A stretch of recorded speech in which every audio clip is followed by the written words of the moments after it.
सुनीति, क्या हुआ? आज चेहरा मुरझाया हुआ लग रहा है तुम्हारा। तबीयत ठीक नहीं क्या?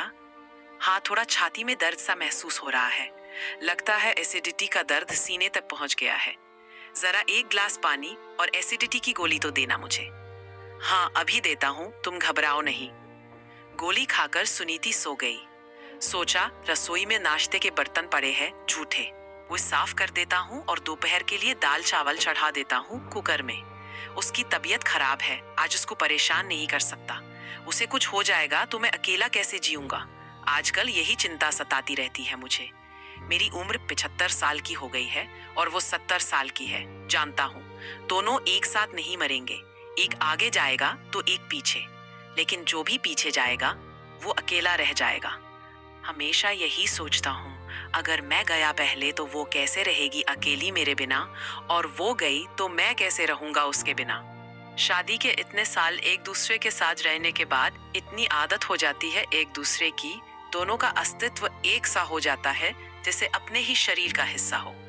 लड़ाई झगड़े नोक झोंक तो चलती रहती है उम्र भर, लेकिन इसका अर्थ यह नहीं कि शादी में प्यार नहीं है। मैं उससे बहुत प्यार करता हूँ और उसके बिना अकेले जीने की कल्पना मात्र से ही मेरी रूह कांपने लगती है। हम दोनों अकेले रहते हैं, एक बेटा है, अमेरिका रहता है अपने बीवी बच्चों के साथ। फोन पर बात होती है रोज, हर महीने पैसे भेजता है। वो कहता है पापा आप इधर आ जाओ मेरे पास रहने के लिए, पर हम ही नहीं जाते। ऐसा अक्सर मैं लोगों से कहता हूँ जब भी वो मेरे बेटे के बारे में पूछते हैं। दरअसल मेरा बेटा इसी शहर में रहता है अपने परिवार के साथ। पहले हम सब साथ रहते थे, पर हम लोगों की आपस में बनी नहीं और हम अलग हो गए। मेरे पास 2 घर है, एक 2 कमरों का और एक 3 कमरों का। मैं सुनीति को लेकर 2 कमरों वाले घर में शिफ्ट हो गया। मैं अपने बुढ़ापे के दिन इज्जत और शांति से गुजारना चाहता था, इसलिए अलग हो गया। मैं और सुनीति दोनों की सरकारी नौकरी थी। हमें पेंशन मिलती है जिससे हमारी गुजर बसर आसानी से हो जाती है। अपनी मर्जी से आजादी से जीते हैं, शान से। उसके पैसों पर निर्भर नहीं है हम। अरे सुनीति उठ गई, देखता हूँ कैसी है वो। मैं ठीक हूँ सुनील, अब चलो खाना बना देती हूँ। नहीं रहने दो, मैंने बना दिया है। सुनीति की आंखों में मुझे नमी दिखी। सुनील कितने दिनों से नमन का फोन नहीं आया है, उससे बात करने का मन कर रहा है। मैंने किया था फोन उसे, उसने कहा बिजी है, वो बाद में बात करेगा। मैं जानती हूँ उसका बाद कभी नहीं आएगा। 1 महीने से नमन से बात नहीं हुई थी। हमें सिर्फ वक्त चाहिए था अपने बेटे से। बस दिन में एक बार फोन करके हाल चाल ही पूछ ले, कैसे हो आप दोनों। किसी चीज की जरूरत तो नहीं। कोरोना का समय है, काम वाली ने आना बंद कर दिया है। कैसे तो बुढ़ापे में एक दूसरे को संभाल रहे हैं। उसे एक बार भी नहीं लगा हमें उसकी जरूरत होगी। वक्त ही तो मांगा था, पैसा तो नहीं। सुनीति रो मत, तबीयत खराब हो जाएगी, चल खाना खाते हैं। रात को अचानक सुनीति की छाती में दर्द हुआ और उसकी सांसें उखड़ने लगी। इस बार एसिडिटी का दर्द नहीं था। मैंने नमन को फोन मिलाया, उसने उठाया नहीं। पड़ोसियों का दरवाजा खटखटाया तो उन्होंने खोला नहीं। मेरे घबराहट के मारे पसीने छूट रहे थे और आंखों से आंसू बह रहे थे। ज्यादा सोचने का वक्त नहीं था।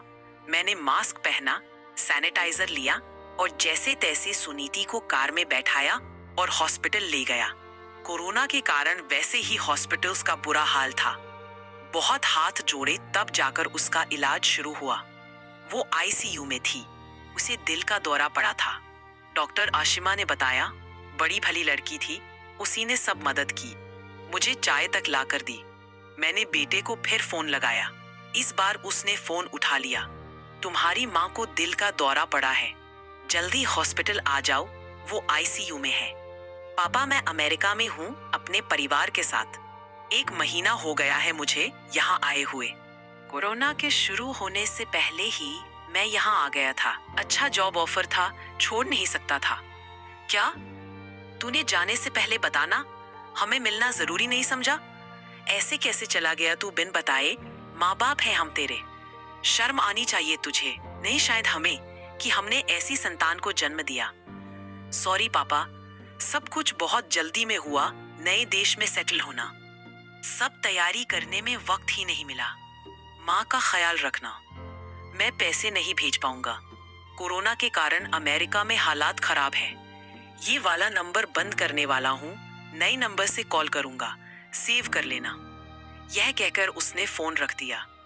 पैसे के लिए फोन नहीं किया था, मैंने तो अपना बेटा समझकर फोन किया था। इस वक्त मैं अपने बेटे के सीने से लगकर रोना चाहता था, पर मैं अकेला था। कोई कहीं पर अपना नहीं था मेरा। पहली बार खुद को इतना अकेला और लाचार महसूस किया था। मेरी आंखों से आंसू बह रहे थे। आज 2 दिन हो गए थे सुनीति को आईसीयू में। वो खतरे से बाहर थी, लेकिन दवाइयों के असर के कारण नींद में थी, बात करने की स्थिति में नहीं थी। बार बार हॉस्पिटल के चक्कर काटने के कारण मुझे बुखार आ गया तेज, और मैं आईसीयू के बाहर ही चक्कर खाकर गिर पड़ा। मुझे कोरोना हो गया था। मुझे कोरोना वार्ड में भर्ती कर दिया गया। क्या हालत थी मेरी, आप समझ नहीं सकते। एक तरफ सुनीति आईसीयू में और एक तरफ मैं कोरोना वार्ड में। ना मैं उससे मिल सकता था, ना वो मुझसे। बस मुंह से एक ही बात निकल रही थी, भगवान कभी किसी को बूढ़ा लाचार ना बनाए। बीमारी बूढ़ापे की कमर तोड़ देती है और सहारा देने वाला कोई नहीं होता। हम दोनों को सहारे की जरूरत थी, पर कोई सहारा देने वाला नहीं था। कोरोना से मैं ठीक हो गया था, सुनीति भी वार्ड में शिफ्ट हो गई थी, मगर मैं अभी उससे मिल नहीं सकता था। कुछ दिन मुझे और आइसोलेशन में रहना था, उसको मुझसे इन्फेक्शन हो सकता था। डॉक्टर आशिमा मेरी सारी कहानी फोन पर सुन चुकी थी। वो जान गई थी हम अकेले हैं। वो मेरे पास आई, चलिए अंकल, आप मेरे घर चलिए, कुछ दिन रहने के लिए, आपको केयर की जरूरत है। नहीं बेटा, तुमने कहा यही बहुत है, मैं कर लूंगा अपनी देखभाल कैसे भी, तुम परेशान मत हो। परेशानी कैसी, मैं अकेली रहती हूँ, मेरे माता पिता अब इस दुनिया में नहीं है। ना जाने क्यों मुझे आप में अपने पापा की झलक दिखी। प्लीज आप ना मत करिए। डॉक्टर आशिमा मुझे और सुनीति को घर ले गई। घर पर हमारा ख्याल रखने के लिए एक नर्स रख दी। सुनीति अब ठीक हो गई थी। बार बार पूछती, नमन को फोन मिला दो। आपने उसको बताया नहीं होगा हमारी तबीयत के बारे में, उसे पता होता तो वो हमसे मिलने जरूर आता। मैं हंसने लगा। क्या हुआ, ऐसे क्यों हंस रहे हो? अपना खून है वो, हमारा। देख लो, उसे पता चलेगा कि हमने उससे अपनी बीमारी की इतनी बड़ी बात छुपाई है तो वो कितना नाराज होगा हमसे। सुनीति मेरे मना करने पर भी खुद फोन लगाने लगी। नमन ने फोन उठाया और कहने लगा, माँ अभी रात हो रही है, सोया हूं मैं, सुबह उठकर बात करूंगा, और फोन काट दिया। सुनीति, सुबह ही तो है, फिर उसने ये क्यों कहा रात हो रखी है? सोया हुआ हूं मैं। पागल हो गया है क्या ये लड़का? शायद सुनीति ने देखा नहीं, यह बाहर का नंबर था। वो अमेरिका चला गया है अपने परिवार के साथ। 1 महीना हो चुका है। मैंने फोन किया था जब तुम आईसीयू में थी। सुनीति हैरान थी, रो भी नहीं पा रही थी। वो मेरे गले से आकर लग गई और रोने लगी। आपने कैसे किया होगा सब कुछ अकेले, मेरी बीमारी, आपकी अपनी तबीयत, यह सोचकर ही मेरा जी घबराता है। सुनीति तुम परेशान मत हो, मैंने भी उस वक्त बहुत लाचार, अकेला महसूस किया था खुद को, पर तुम्हारे लिए खुद को कैसे तो संभाल लिया। जब तक तुम हो मेरे साथ तब तक मैं बूढ़ा जरूर हूँ, पर लाचार और अकेला नहीं। डॉक्टर आशिमा के कमरे में गई सुनीति, कहने के लिए कि अब हम जाना चाहते हैं अपने घर। देखा तो आशिमा बुखार से तप रही थी। सुनील और सुनीति आशिमा को हॉस्पिटल लेकर गए फटाफट। आशिमा को कोरोना हुआ था, घर में ही आइसोलेशन में रहने के लिए बोला गया था। साथ में कुछ दवाइयां देकर घर भेज दिया था। सुनीति और सुनील ने उसका बहुत ख्याल रखा। आशिमा के ठीक होने के बाद सुनील ने कहा अब वो जाना चाहते हैं अपने घर।